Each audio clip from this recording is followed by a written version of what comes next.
যে হেলিকপ্টার ব্যবহার করা হয়েছে এবং হেলিকপ্টার ব্যবহার করে র্যাবের হেলিকপ্টার থেকে গুলি করা হয়েছে সেই ব্যাপারে আমাদের তদন্ত সংস্থা প্রমাণ পেয়েছেন। তো র্যাপিড অ্যাকশন ব্যাটালিয়ন তার যিনি ডিজি ছিলেন হারুনুর রশিদ, তিনি পুলিশের সাবেক অতিরিক্ত আইজিপি, তিনি যখন র্যাবের দায়িত্বে ছিলেন তার সময়ই জুলাই এবং আগস্ট মাসের যে গণ অভ্যুত্থান হয় ছাত্র জনতার, সেই অভ্যুত্থানের সময় তিনি র্যাপিড অ্যাকশন ব্যাটালিয়নের প্রধান হিসাবে এই ছাত্র জনতাকে গুলি করে হত্যা করা, তাদের নির্যাতন করা এবং তাদের উপরে হেলিকপ্টার ব্যবহার করে এই ছাত্র জনতাকে নির্মূল করার জন্য যে পরিকল্পনা এবং পরিকল্পনা বাস্তবায়ন সেটা তিনি করেছিলেন হারুনুর রশিদ তার অধীনস্থ অফিসারদেরকে ব্যবহার করে। এবং এই র্যাবকে ব্যবহার করে তিনি এত বেশি অপরাধ করেছেন যে এগুলো আমাদের তদন্ত সংস্থা ক্রমাগত এই তথ্যগুলো পাচ্ছেন, সেই তথ্যগুলো সংগ্রহ করে প্রাথমিক অবস্থায় তার ব্যাপারে যে তথ্যগুলো পাওয়া গেছে তার ভিত্তিতে তাকে গ্রেপ্তার করার জন্য প্রসিকিউশনকে তারা অনুরোধ জানিয়েছিলেন। তার ভিত্তিতে আজকে আমরা পিটিশন মুভ করেছি, আদালত তাকে গ্রেপ্তার করে এই ট্রাইব্যুনালে হাজির করার জন্য নির্দেশ প্রদান করেছেন এবং এটা প্রয়োজন এই সুষ্ঠু তদন্তের স্বার্থে, ন্যায় বিচার নিশ্চিত করার স্বার্থে। পরবর্তী তারিখ দেওয়া হয়েছে 23শে মার্চ তারিখে পরবর্তী তারিখ ধার্য করা হয়েছে। এর আগে যখনই তাকে গ্রেপ্তার করা হবে তাৎক্ষণিকভাবে তাকে আদালতে উপস্থিত করা হবে।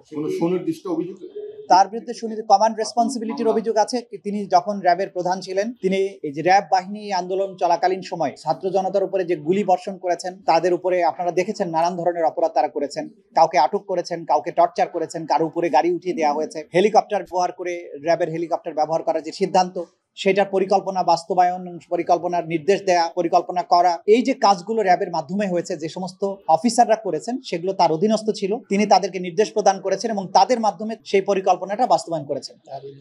আপনারা জানেন যে এই সুশৃঙ্খল বাহিনীগুলোর কমান্ড রেসপন্সিবিলিটি খুবই কঠিনভাবে মেনে চলা হয়। তো র্যাবের প্রধানের নির্দেশ বাস্তবায়ন করেছেন তার নিচের যারা অফিসার ছিলেন তারা, সুতরাং তিনি কমান্ড রেসপন্সিবিলিটির দায়ে অভিযুক্ত এবং একই সাথে তিনি সরাসরি এই পরিকল্পনা প্রণয়ন, পরিকল্পনা বাস্তবায়ন, নির্দেশ প্রদান এবং আপনারা জানেন যে এই আইনে ব্যাপার আছে যে যারা তার অধীনস্থ ছিল তাদেরকে প্রিভেন্ট করার ক্ষমতা ছিল, তিনি প্রিভেন্ট করেন নাই। যারা অপরাধ করেছে তাদেরকে শাস্তি দেওয়ার ক্ষমতা ছিল, তিনি শাস্তি দেন নাই। এই যে পাওয়ার to prevent, power two punish, সেটাকেও তিনি ব্যবহার করেন নাই। উল্টো দিকে তিনি পরিকল্পনা করেছেন, নির্দেশ দিয়েছেন, বাস্তবায়ন করেছেন। এই সবগুলো অভিযোগ তার বিরুদ্ধে আছে, যেগুলো তদন্ত চলমান আছে এবং এর সাথে আরো যে সমস্ত অফিসাররা তার অধীনে যারা ছিলেন, যারা এই মানবতা বিরোধী অপরাধের সাথে যুক্ত ছিলেন, তাদেরকেও আমরা খুঁজে বের করার চেষ্টা করছি আমাদের তদন্ত সংস্থা। যখন তাদের ব্যাপারেও রিপোর্ট আসবে আমরা প্রয়োজন হলে তাদের ব্যাপারেও একই ধরনের আদেশ আদালতের কাছে, সেটা আমাদের জানা নেই তিনি কোথায় আছেন। এটা আইন শৃঙ্খলা রক্ষাকারী বাহিনীর দায়িত্ব।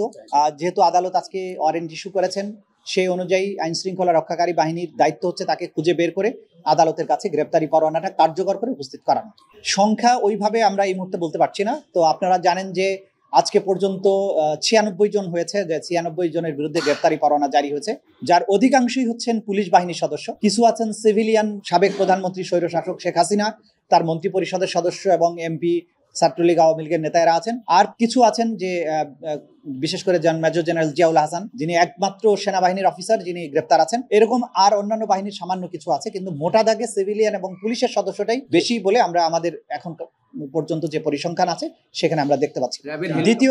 দ্বিতীয় যেটা হয়েছে যে আশুলিয়াতে লাশ পোড়ানোর যে ঘটনা আপনারা জানেন, সেখানে যে দুজন আসামি আজকে উপস্থিত ছিল, কনস্টেবল মুকুল চোকদার এবং এসআই মালেক, তারা সরাসরি এই লাশ পোড়ানোর ঘটনার সাথে সম্পৃক্ত। তো এই ব্যাপারে তথ্য উদ্ঘাটনের জন্য আমরা তাদেরকে জিজ্ঞাসাবাদের জন্য অনুমতি চেয়েছিলাম। আদালত তাদের একদিন করে জিজ্ঞাসাবাদের অনুমতি দিয়েছেন। 28শে জানুয়ারি মুকুলকে এবং 30শে জানুয়ারি মালেককে জিজ্ঞাসাবাদের জন্য আদালতের পক্ষ থেকে অনুমতি দেওয়া হয়েছে। দেখুন, এই ব্যাপারটা আমাদের তদন্ত সংস্থা বা প্রসিকিউশনের পক্ষে বলাটা সম্ভব নয়, কারণ এটা আমাদের ক্ষমতার বাইরে। আমরা এই আদালতের এই পরোয়ানা বাস্তবায়ন করার ব্যাপারে সম্পূর্ণভাবে বাংলাদেশের যে আইন শৃঙ্খলা রক্ষাকারী বাহিনী আছেন তার উপরে কিন্তু নির্ভরশীল। আমরা চাইলেই কাউকে গ্রেপ্তার করে আনতে পারি না, আমরা আদালতের কাছ থেকে আদেশ নিতে পারি। সেই ক্ষেত্রে এই গ্রেপ্তারি পরোয়ানা বাস্তবায়নের ক্ষেত্রে যে সমস্ত দুর্বলতা আছে সেগুলোর ব্যাপারে যদি আপনারা প্রশ্ন করতে চান, তাহলে আইন শৃঙ্খলা রক্ষাকারী বাহিনীর যিনি প্রধান আছেন অথবা স্বরাষ্ট্র মন্ত্রণালয় আছে তাদের কাছে জানতে চাইতে হবে, কারণ তারাই প্রপারলি বলতে পারবেন। তবে বিদ্যমান বাস্তবতায় যতটুকু আমরা বুঝি যে ভেঙে পড়া একটা প্রশাসনের উপরে দাঁড়িয়ে ছিল বাংলাদেশ, ক্রমান্বয়ে এখান থেকে বাংলাদেশ উঠে দাঁড়ানোর চেষ্টা করছে এবং সবচেয়ে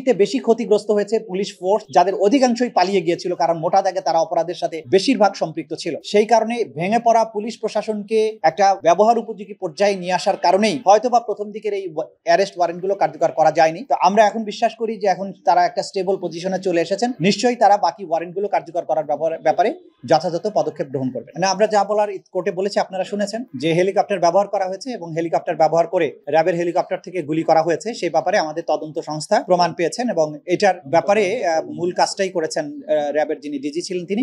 সে কারণে আমরা তাকে গ্রেপ্তারের জন্য পিটিশন করেছি। বিস্তারিত তদন্তের পরে বলা যাবে যে কারা কারা এখানে ইনভলভ ছিলেন।